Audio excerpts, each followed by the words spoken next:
dans cette affaire, il y a d'abord eu, nous dit-on, un redressement concernant la télévision.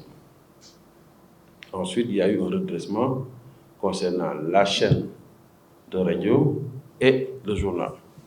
Bon, je pense que c'est peut-être des spécificités comptables qui font que les contrôles ont concerné plusieurs entités.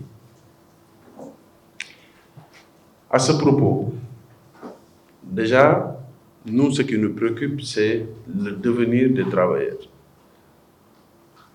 Donc, la bonne nouvelle, puisque j'ai eu à échanger avec un responsable là-bas, c'est que les salaires ont finalement été positionnés.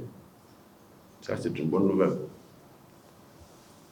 Depuis 48 heures. Certainement pour ceux qui doivent être payés par le biais des banques, ça doit être dans leur compte, ou les autres, je ne sais pas. En tout cas, l'information que nous avons reçue, c'est qu'aujourd'hui, on est quoi? Mercredi. On est quoi aujourd'hui? On est mercredi. Donc, depuis le 11, ils ont viré les salaires. Nous espérons que les salaires vont continuer à être payés régulièrement. Parce que quelle que soit la situation, les journalistes, les techniciens, les chauffeurs, le personnel continue à travailler.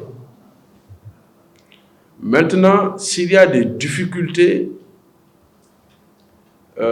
conjoncturelles, notre position est la suivante. Il faudrait que la direction de ce groupe de presse rencontre son personnel,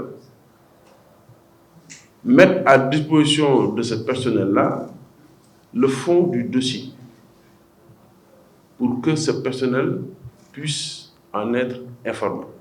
On ne peut pas, au nom de la liberté d'expression, de la liberté de presse, au nom de la liberté de création d'entreprises, laisser certaines situations sociales continuer comme si le Sénégal n'était pas une république. Ce n'est pas possible.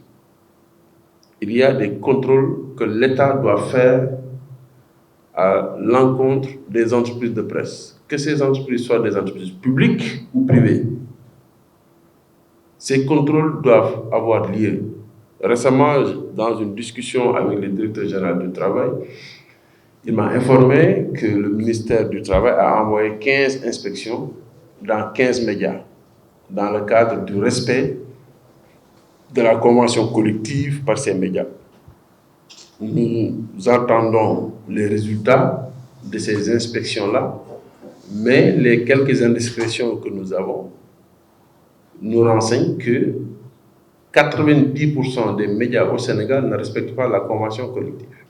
Alors, ce sont ces mêmes médias qui vont aller faire la queue au niveau du fonds d'appui, au niveau des structures pour signer des conventions, etc., qui vont chercher de l'argent un peu partout et qui, après, vont crier au scandale lorsque, peu ou prou, un de leurs créanciers leur réclame quelque chose. Avant de pouvoir réclamer des choses, vous devez être en règle. Si vous ne pouvez plus être en règle du point de vue de la loi en tant qu'entreprise de presse, allez déclarer faillite et libérer les employés.